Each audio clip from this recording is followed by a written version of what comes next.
1970ರ April 2ರಂದು ಮೇಘಾಲಯವು ಒಂದು ಸ್ವಾಯತ್ತ ರಾಜ್ಯವಾಗಿ ಅಸ್ತಿತ್ವಕ್ಕೆ ಬಂತು. 1969ರ ಅಸ್ಸಾಂ ಪುನರ್ಗಠನ್ ಅಧಿನಿಯಮಕ್ಕೆ ಅನುಸಾರವಾಗಿ ಮೇಘಾಲಯವನ್ನು ಸ್ವಾಯತ್ತ ರಾಜ್ಯ ಮಾಡಲಾಯಿತು. ಅದರ ನಂತರ ಅದು 1972ರ ಜನವರಿ 21ರಂದು ಪೂರ್ಣ ರಾಜ್ಯದ ಸ್ಥಾನಮಾನವನ್ನು ಪಡೆಯಿತು. ಮೇಘಾಲಯವು ಭಾರತದ ಈಶಾನ್ಯದಲ್ಲಿದೆ. ಇದು ಸುಮಾರು 300 ಕಿಲೋಮೀಟರ್ ಉದ್ದ ಮತ್ತು ಸುಮಾರು 100 ಕಿಲೋಮೀಟರ್ ಅಗಲವನ್ನು ಹೊಂದಿದೆ. ಮೇಘಾಲಯದ ರಾಜಧಾನಿ ಶಿಲ್ಲಾಂಗ್ ಸಮುದ್ರ ಮಟ್ಟದಿಂದ 1496 ಮೀಟರ್ ಎತ್ತರದಲ್ಲಿದೆ. ಮೇಘಾಲಯವು ವಿಶ್ವದ ಅತ್ಯಂತ ಶ್ರೀಮಂತ ಜೀವವೈವಿಧ್ಯ ಪ್ರದೇಶಗಳಲ್ಲಿ ಒಂದಾಗಿದೆ. ಈ ರಾಜ್ಯವು ತನ್ನ ಪ್ರಸಿದ್ಧ ಮಾನ್ಸೂನ್, ಶ್ರೀಮಂತ ಸಾಂಪ್ರದಾಯಿಕ ಹಬ್ಬಗಳು ಮತ್ತು ನಾಟಕೀಯ ಭೂಪ್ರದೇಶಕ್ಕೆ ಹೆಸರುವಾಸಿಯಾಗಿದೆ. ಮೇಘಾಲಯವು ಅನೇಕ ನೈಸರ್ಗಿಕ ಸೌಂದರ್ಯ ತಾಣಗಳು ಮತ್ತು ಜಲಪಾತಗಳನ್ನು ಹೊಂದಿದೆ. ಇಲ್ಲಿರುವ ಅತ್ಯಂತ ಪ್ರಸಿದ್ಧ ಮತ್ತು ಸುಂದರವಾದ ಜಲಪಾತವೆಂದರೆ ಚಿರಾಪುಂಜಿ. ಮೇಘಾಲಯವು 2 ರಾಷ್ಟ್ರೀಯ ಉದ್ಯಾನವನಗಳು ಮತ್ತು 3 ವನ್ಯಜೀವಿ ಅಭಯಾರಣ್ಯಗಳನ್ನು ಹೊಂದಿದೆ. ಮೇಘಾಲಯವನ್ನು ಪೂರ್ವದ ಸ್ಕಾಟ್ಲೆಂಡ್ ಎಂದು ಕರೆಯುತ್ತಾರೆ. 1933ರ ಏಪ್ರಿಲ್ 2ರಂದು ಭಾರತದ ಮೊದಲ ಕ್ರಿಕೆಟಿಗ ಎಂದು ಕರೆಯಲ್ಪಡುವ ಜಾಮ್ನಗರದ ಮಹಾರಾಜ ಕುಮಾರ್ ರಣಜಿತ್ ಸಿಂಗ್ ನಿಧನರಾದರು. ಕ್ರಿಕೆಟ್ನಲ್ಲಿ ಹಲವು ಸಾಧನೆ ಮಾಡಿದ ರಣಜಿತ್ ಸಿಂಗ್ ಅವರ ಹೆಸರಿನಲ್ಲಿ 1934ರ ಜುಲೈನಲ್ಲಿ ದೇಶದಲ್ಲಿ ರಣಜಿ ಟ್ರೋಫಿ ಆಡಲು ನಿರ್ಧರಿಸಲಾಯಿತು ಮತ್ತು ಮೊದಲ ಸರಣಿಯು 1934-35ರಲ್ಲಿ ನಡೆಯಿತು. ರಣಜಿತ್ ಸಿಂಗ್ ಅವರು 1872ರ ಸೆಪ್ಟೆಂಬರ್ 10ರಂದು ಗುಜರಾತ್ನ ಜಾಮ್ನಗರದ ಹಳ್ಳಿಯಲ್ಲಿ ಜನಿಸಿದರು.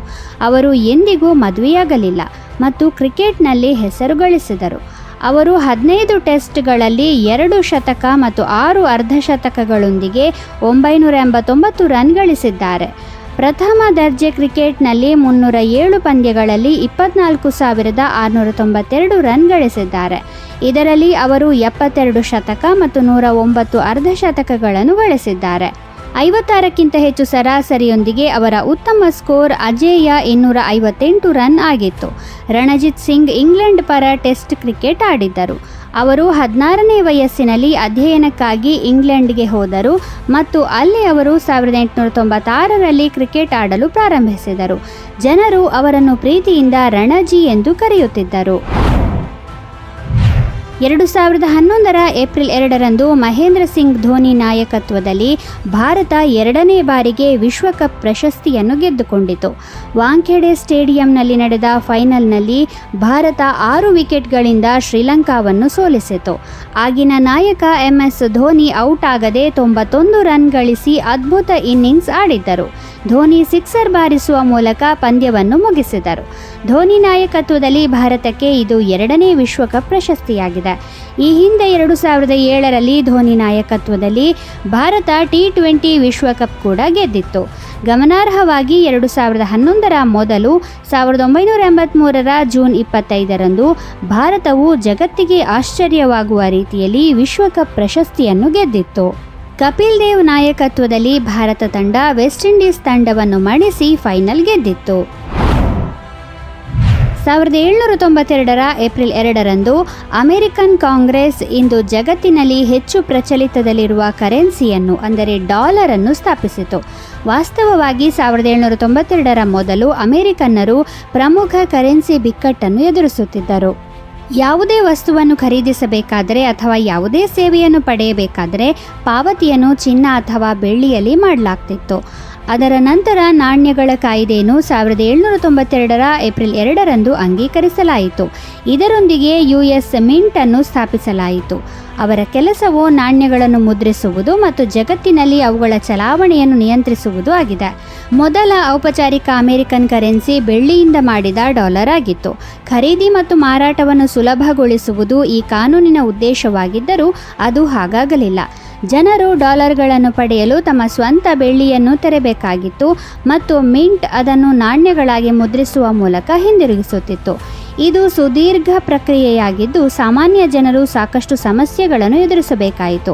ಅಂತಹ ಪರಿಸ್ಥಿತಿಯಲ್ಲಿ ಸ್ಥಳೀಯ ಬ್ಯಾಂಕುಗಳು ಚಿನ್ನ ಅಥವಾ ಬೆಳ್ಳಿಗೆ ಬದಲಾಗಿ ತಮ್ಮದೇ ಆದ ಕರೆನ್ಸಿಯನ್ನು ಮುದ್ರಿಸಲು ಪ್ರಾರಂಭಿಸಿದವು.